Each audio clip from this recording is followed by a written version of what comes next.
Georgi Karakhanyan and Kiefer Crosbie in the lightweight division. Now, Kiefer Crosbie did not look too good in this last fight. He fought Charlie Leary, and he looked good at the beginning, landed a lot of good shots, stumbled Charlie Leary earlier on in the fight, but later on in the last half of that first round, he got beat up pretty bad, got cut open, and the fight did get stopped by a doctor stoppage, but he was definitely losing that fight. And at the end of that first round, he has some pretty good striking, but his cardio is a little bit iffy. Georgi Karakhanyan is going to have the BJJ advantage, the wrestling advantage as well. Of course, having a lot of submission wins right there. 15 submissions, 7 knockout wins, and 8 decision wins right there. So if Georgi Karakhanyan wants to go out there, use that BJJ, use that wrestling, he definitely can do so. But even in the striking game, to be quite honest, I do think he's going to have that cardio advantage to go into the second and third round, and to be honest, he's going to have the speed advantage. Kiefer Crosbie is pretty powerful, but I haven't really seen him fight any legit competition.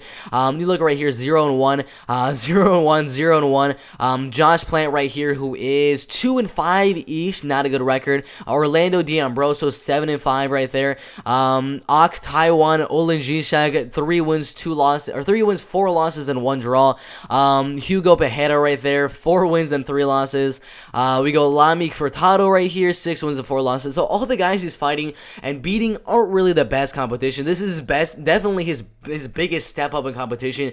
I do think Georgi Karakhanyan is going to beat him in the second and third round. In the striking, maybe I'll give the first round to Kiefer Crosbie, just because he is a little bit of a better striker. But in the second and third round, when that cardio starts to kick in, I think he's going to be losing the fight on the feet, and with a BJJ and grappling and wrestling advantage that Georgi Karakhanyan does have, and he could definitely use in the fight. I ultimately do think if the fight does go all the way, Georgi Karakhanyan will definitely win. I do think Kiefer Crosbie is going to need a knockout, because the second and third round, I do think Georgi will end up winning. So it's going to be a good fight, Kiefer Crosbie versus Georgi Karakhanyan. I am going to be going Georgi Karakhanyan. He's going to have the better striking in the second and third round.